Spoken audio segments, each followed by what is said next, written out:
All right, Hey, what's up? everybody. How you doing, man? Not much, dude. I love how just before we go live, you're like, "Are you ready, dude?" I was born ready. I mean, like, I'm always ready. Point me to the microphone, put a spotlight on me, and I am ready to go. Hey, dude. So, like, just before we went live, I went into the bathroom. I was like, "Oh, I haven't done anything with my hair yet," and I noticed, like, so my hair is starting to be like it was like 3 months ago. Somebody told me, Judy, you need to do a haircut. You need to get your hair cut and everything like Yeah, that. And so I changed up my style. It got all spiky and everything like that. It was kind of cool. And then, like, it's been growing out because we're all sheltering in place at home and everything like that. And now, like, my hair is kind of going over and all this other stuff. I get on here and Josh, like, your hair's still spiky, still sticking up. Like, you have a blockade runner? Or, I mean, are you breaking quarantine? How do you have spiky hair in almost May of 2020 when every man out there needs a haircut? well, listen, I've been cutting my hair since I was, I don't know, in my early 20s. I have Really? never been able to find 2 hours of my week to go and get a haircut. And so, I sometimes starts getting long and I just gotta, get blockade myself in the bathroom and like get the buzzer going and pull out some shears. But like at the end of the day, hey, it is what it is. Keep it short, make it look I okay. never would have known that. I never would have known that. Never would have guessed that. I'll take it. Wow, that's absolutely great because I hate getting my hair cut. I like, when I've, the day or two after, but I hate finding the time. I hate, all that stuff. And I hate that my neck and back end, everything itches for the next day. Yeah. So you just straight up take the clippers to yourself. Jump in the shower. I'm good to go. I mean, the more it's like anything else, you make it part of your routine. It's not so hard to get going, and it's, pretty The straightforward. more you do it, the more yeah, that's great. Yeah, I'm way too embarrassed about what my hair would look like. All right, so I've let's had get started. What's I've that? had failures with the haircut. Don't get me wrong. I, I can imagine. I've had failures even when I've gone to professional people, but I think I'm probably the weak link in the chain there. Yeah, So yeah, man, let's talk. I mean, we are back here with another great and exciting day. yeah. Should we tell people? I mean, I know we don't want to tell people about our exciting news, but Josh, we've been so well received with this show that we've got some pretty exciting news that I think we're going to try and roll out for Monday. We're going to work hard this weekend and have some pretty exciting news on Monday, right? That's exactly right. We're going to be doing some education today and tomorrow, and then next week we're going to jump in with a little bit new format on the show. We've had a chance to partner up with some other leaders in the industry here in Central PA, and I think people will really enjoy it, and it'll give us a little bit larger of a reach with our show, and I think it's some cool stuff happening. Better guests, bigger reach, and a lot of really good stuff. But the other thing that we definitely want to do with this platform, Josh, I go to a lot of meetups and run two meetups, and same way, running meetups, attending meetups. One of the things that sometimes we don't do in the meetup format is some of that training, some of that entry level, some of that 101 level kind of stuff. And not all of our training is going to be entry level or 101, but you want to speak to as many people as possible and have as interesting as a topic as possible. And it's not that we want to turn people off, but we can afford to, in this space with a daily show, have some more tailored training where if somebody's on here and after 3 or 5 minutes they're like, oh, they're talking about flipping houses and I'm a buy and hold guy, I'm not really interested. They're talking about how to evaluate a 100-unit apartment complex, that's not really me. So today what we're going to talk about is just how to analyze a deal, Yeah. how to put together a deal, and what those numbers look like, and building out a spreadsheet, which, by the way, right from the very beginning, if you want this spreadsheet that we're going to be going over today, or a spreadsheet that I use, or anything like that, Josh isn't going to charge you for it. Josh isn't going to, I'm not going to charge you for it. If you ever want a sample copy of a lease or a one-page contract or anything like that, shoot me an email, shoot Josh an email, reach out to us. I have more resources and flyers and forms than I know what to do with. And I'm sure you're the same way, Josh. Oh my gosh, yes. I mean, look, a lot of this stuff is built out of necessity. I mean, what we're going to go over today, I mean, just a little bit about my background. I got started in 2006 and thought, what I saw on TV on like Flip This House and some of those other programs, that was like the gospel. I'm thinking I want the ugliest house in the neighborhood. So myself and two partners, we bought 3 houses over the course of 3 months in subprime neighborhoods. Used the basics we saw online, like buy at this price, sell at this price, and the arbitrage is what you make. And really Are quickly, you saying that's not how it goes? exactly, learned that was not the case. And by the time we really knew that we made a mistake, it was too late. And so this is something I've developed over time, made some alterations and updates and changes, but it's a good way to look at a deal and to be able to really know what your numbers are. And some people are gonna say, hey, look, this is a little pessimistic. Maybe it is, I get that, but I'd rather be pessimistic than really optimistic on my outlook, because if I'm pessimistic and things turn out better than I expect, hey, that's a great situation. This isn't pessimistic. This is real. This is for people who aren't selling $10,000 coaching. This is what Judah Hoover has experienced, and this is what Josh Weidman has experienced. So if you and tag people who need this training, tag them in the comments so that they can watch and follow along. And let's go ahead and get started, man. Sure, absolutely. So I'm going to pull in this spreadsheet here, and all right, what we have here is an overview of essentially a deal. I mean, not essentially, that's what it is. This is a fake deal. It's 123 Main Street, someplace USA, right? But what we're going to look at here is a couple things. First and foremost, we've got the basics of the property. This is just basic property information. We got our annual taxes, square footage, bedrooms, bathrooms. And in this case, for our sample, let's say we buy a property for $100,000. We're going to use hard money. I mean, just so everybody knows, I'm a hard money lender. We're a direct lender here in Central PA. Lending private funds, right? It's not like it's securitized on Wall Street or anything like that. Like you're a private money, hard money lender. That's right. We're a direct lender. This is not backed by Wall Street. I'm not brokering the loan. This is directly from our own funds, and allows us to move pretty quickly. But let's say that we found a property that the after repair value is going to be $300,000. We think that there's a really good opportunity to sell this thing at $300,000, and our purchase price here is going to be about $100,000. We're able to negotiate a good deal. And on the surface, that looks like a pretty darn good deal. Right. I'm going to go into this later, but our construction budget here is $122,000. That's a big number. Right, but also remember, we had Mel and Chris on Friday last week, and they were telling us that basically it's hard to, I mean, if you haven't been keeping up, it's hard to paint and carpet a property for less than $30,000. Exactly. So $100,000 is, you're going to be doing new kitchens, new baths and new kitchen countertops and new stuff like that. But it's not like that's not a crazy high number for square footage you have there. No, absolutely not. And if you look at this, we got a 2,400 square foot house. Our budget is roughly $50 a square foot. All right. Now that might be high in some markets, it might be low in some markets, but regardless of where it is, let's take a look at this. So we're going to make some assumptions here. We've got our taxes, we've got our finance costs and basics here, but we'll circle back on that in a minute. So we've got a purchase price here, and what this spreadsheet is doing first is it's breaking down. You look at the progression of the deal. We've got our purchase price, and then we've got our closing costs, because there are going to be costs associated with that. Now we've got a builder's risk insurance policy, and if you're new to real estate investing and never looked at a builder's risk policy before, you really need to.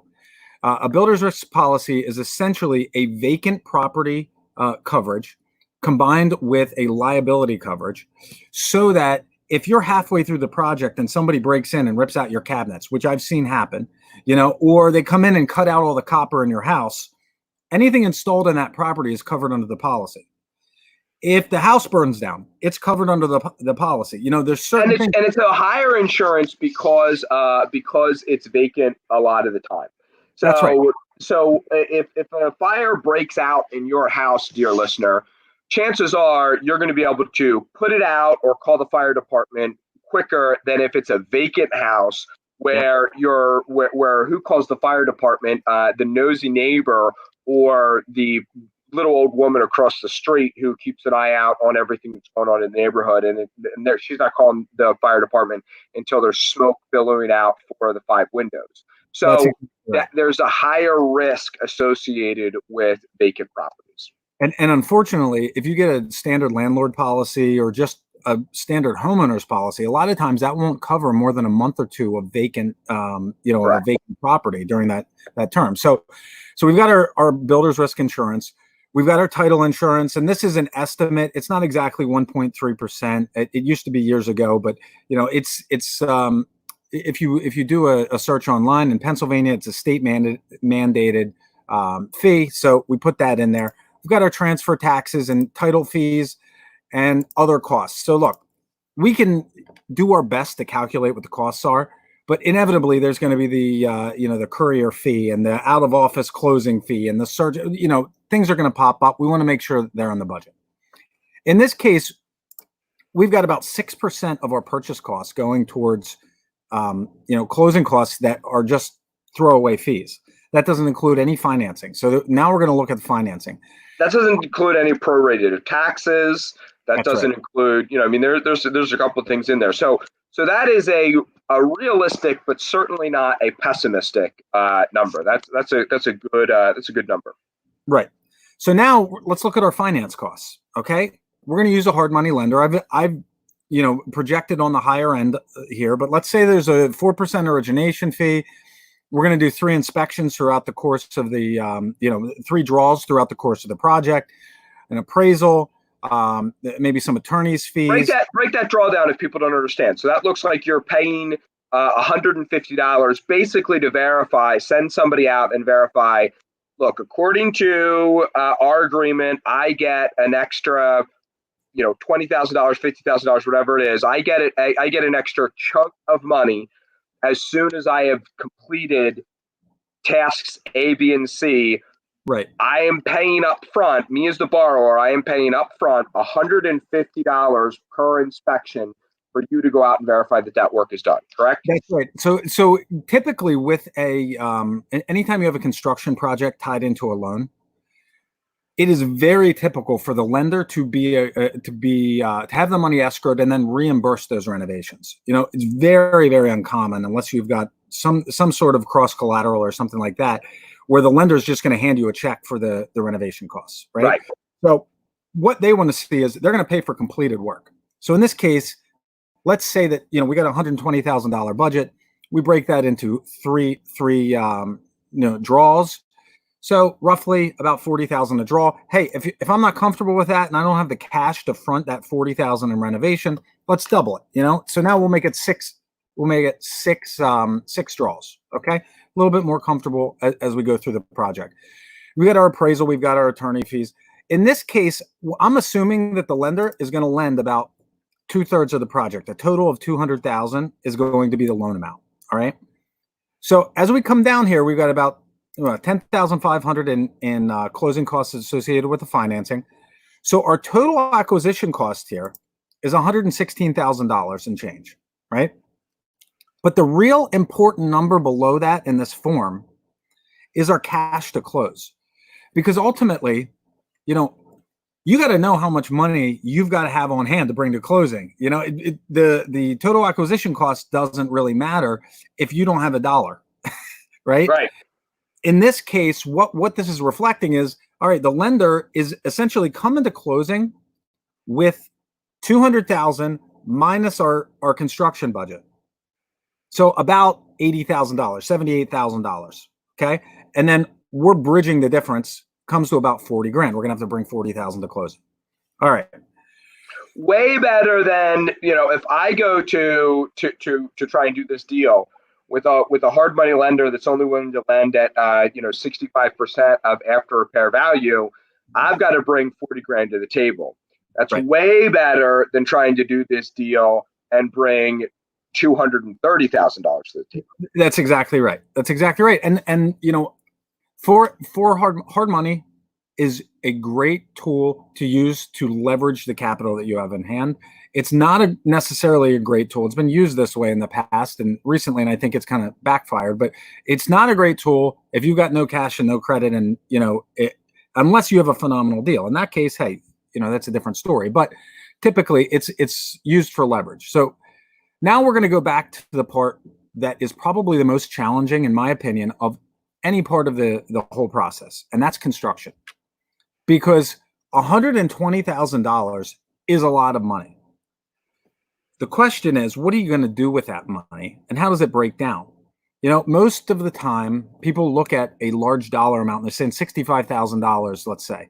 You look at 65 grand, and it seems like a big enough dollar amount to get everything done that you need. Within this spreadsheet, so I've rehabbed quite a few properties. I mean, hundreds of properties over the course of my career.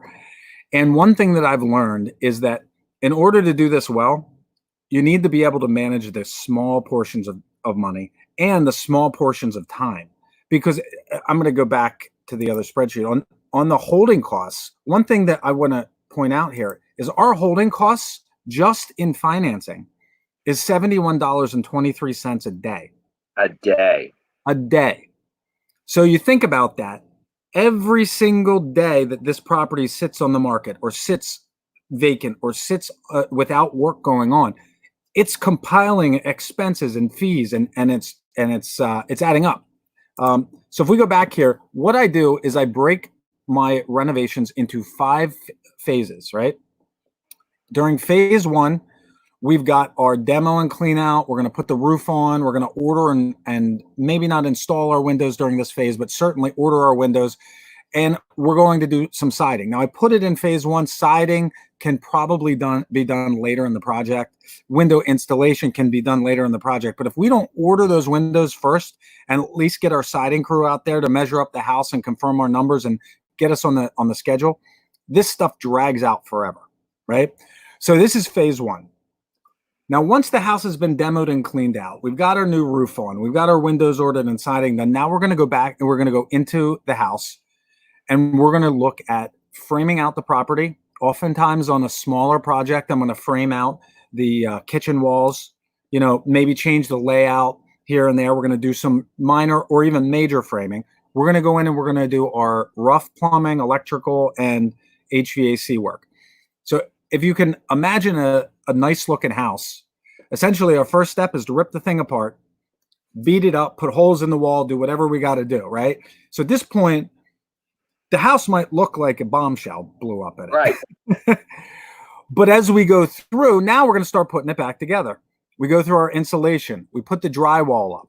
We put in our flooring, whether it's our hardwoods or the carpet, I usually leave till last, but we'll put it in the budget here. We're going to do our tile work. And now we start making it nice. It doesn't really start looking good until we get to phase 4. We start putting on our interior and exterior doors, doing our paint, start putting in our kitchens and finish plumbing and appliances.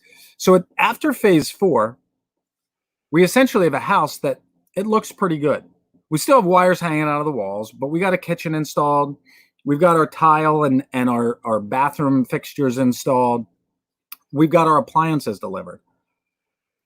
Now the phase 5 is really just doing the finishing touches. We're going to put in all of our light fixtures. We're going to do some landscaping on the outside of the house. We'll put our vent covers on for the finished HVAC. We're going to get rid of all the trash. So trash is an area that most people completely forget, right? I mean, you've got a dumpster outside. It costs you $1,000, $1,200. And in most houses, that's plenty. But a lot of times, you'll be all but done with the project, or if you're doing sheetrock in an entire house, you'll be amazed at the amount of trash that gets pulled out of there.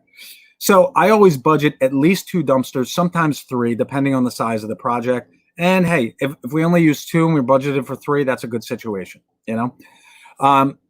Trash removal, and then the punch list. Okay. Punch list, if you are acting as the GC on your project, you can assume that you are going to have at least a week worth of punch list items, and it's going to cost you a lot more than you think it is.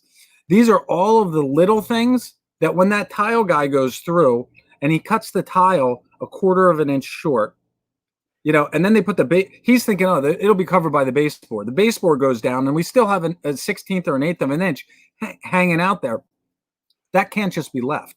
The painter goes in and paints the house. So you do a quarter round is what you're saying there. So one of the punch list items is, you know what, I wasn't planning on doing quarter round around, to bring that baseboard and tile together in the bathroom, but I'm going to have to do that. Well, here's what I typically will do. I've got a framing contractor. I have an electrician, a plumber, an HVAC contractor. I have a drywall contractor. I've got, somebody to paint the house. All of these items are different contractors. Right. Now, if there's an issue with the paint job, even a small one, or better yet, let's say my electrician loses an outlet in the wall because the drywall team covers it up and he's got to find that wire. Well, now there's punch holes, along one wall of my drywall. I'm going, what the heck should I do here? Do I have to call out my drywall guy to come and patch that and then bring the painter back out? That can add a week's worth of time here, as opposed to having one guy that says, okay, when you walk out of here, this place has to be perfect. Right. So they're gonna finish up all the cleaning. They're not gonna clean the house, but they're gonna leave it broom swept. They're going to make sure any small blemishes or any problems are taken care of. Make sure the doors open and close properly. Make sure that the cabinet drawers are cleaned out and that you install a light. How about this? You install the dome light from Lowe's, and not the last week, but like the second to last week, when you have all of your contractors still just finishing up and going through the property, somebody breaks it and nobody fusses up to it, and now you got to buy another $25 light. Like, that's the stuff that just, and it's not worth $25 of fighting to get it out of any one of your contractors. You've just got to eat the cost. There you go. Exactly. And no matter how hard you try to prevent this stuff, you can squeeze down a lot of it and shorten the punch list by being really tight on each one of these phases. But at the end of the day, you're always going to have a punch list. Ask any builder, right? Like, you're always going to have a punch list. Well, and also squeezing that down and working on that takes practice, takes time, takes repetition. You've got to do 2 or 3 or 4 to get good at this, to know what you're going to do different and better next time. So especially right up front, you've got to understand you're going to have punch list items. That's right. And so I budget $5,000 here for my punch list. That sounds like an awful lot of money, but go out and try to find a handyman that can do a little bit of everything. Right. That actually does good work. Right. They're not cheap. They're not cheap. And the finish work is the hardest part of the project. It's got to be right. It's got to be just so, because you don't want him leaving and then you got to bring somebody else in to punch out his punch list. That's what oftentimes happens.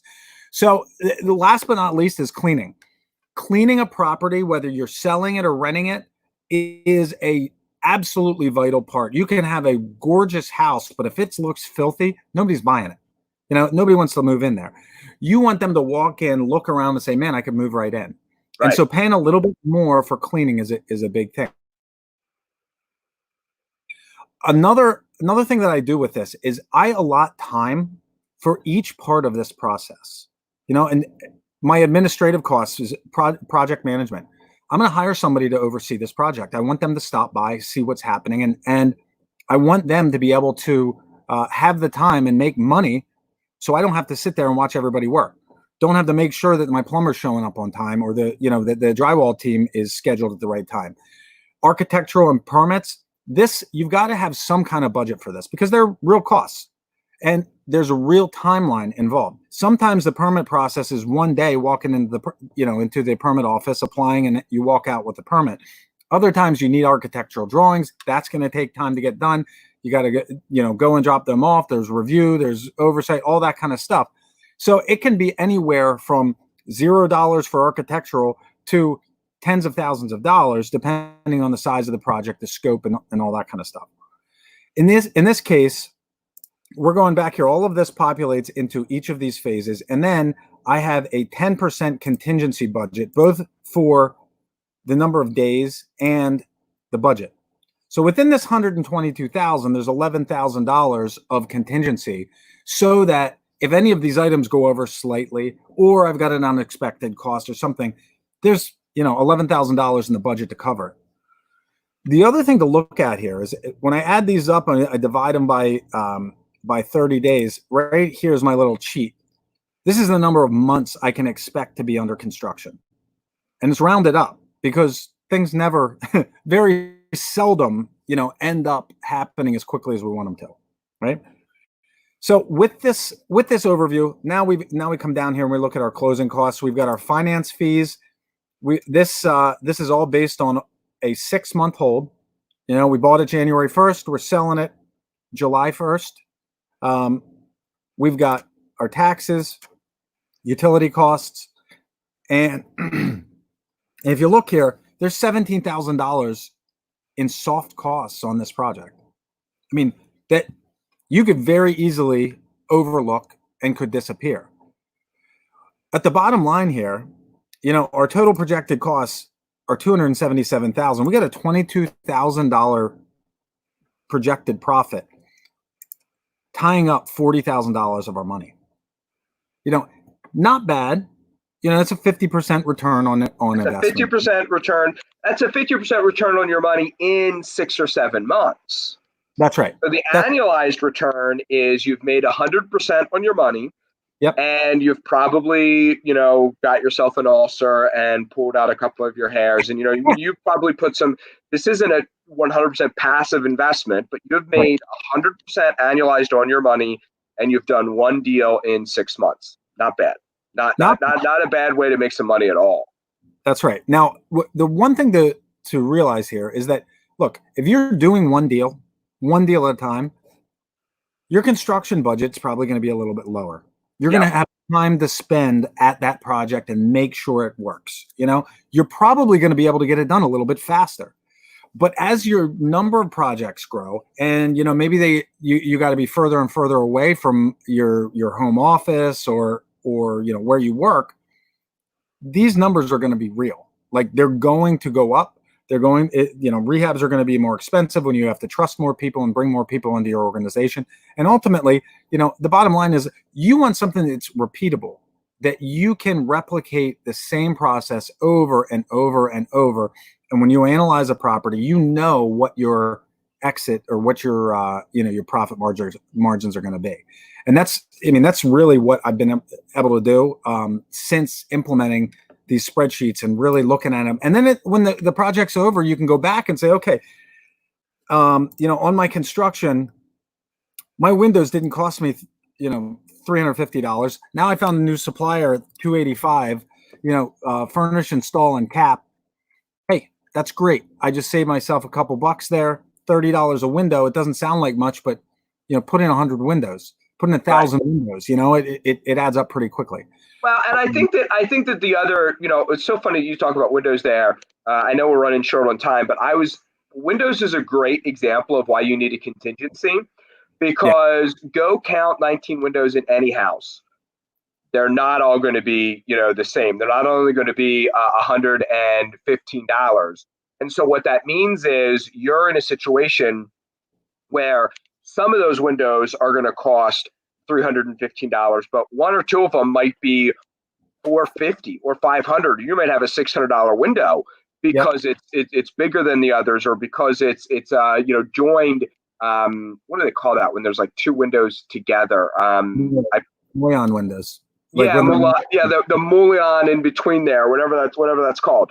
So there's a cost associated with just that. So you count the windows, you multiply it by your multiplier of, 350, 315, 285, depending on how you guy. But your actual window cost might be a little bit more than that because of that one big window. Yeah, exactly. And you throw in a bay window there's $3,000 just for that bay window. Exactly. Right. But I mean, it's not rocket science. It's just, it takes time, in the market that we just left, right? Pre-shutdown, pre-COVID, people were making offers on properties without even seeing them, and a lot of that was because of the anticipation of a spring market coming. Right. Last year was the highest spring market that we've ever had. We had low inventory coming into this spring. People were really excited, and rightly so.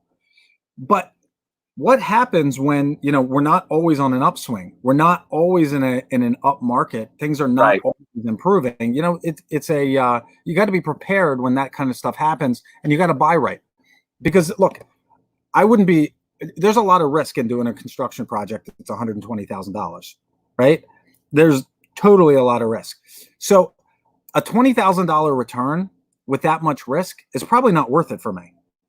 So if I'm gonna buy this property and renovate it, I'm gonna have to pay a heck of a lot less than $100,000 to feel comfortable in that project. Probably somewhere close to $50,000, $75,000. I mean, making $50,000 on that large of a rehab is very, very reasonable return, and should really be expected. But in the market we just left, it would be nothing for somebody to offer $120,000 or $140,000 on that same property.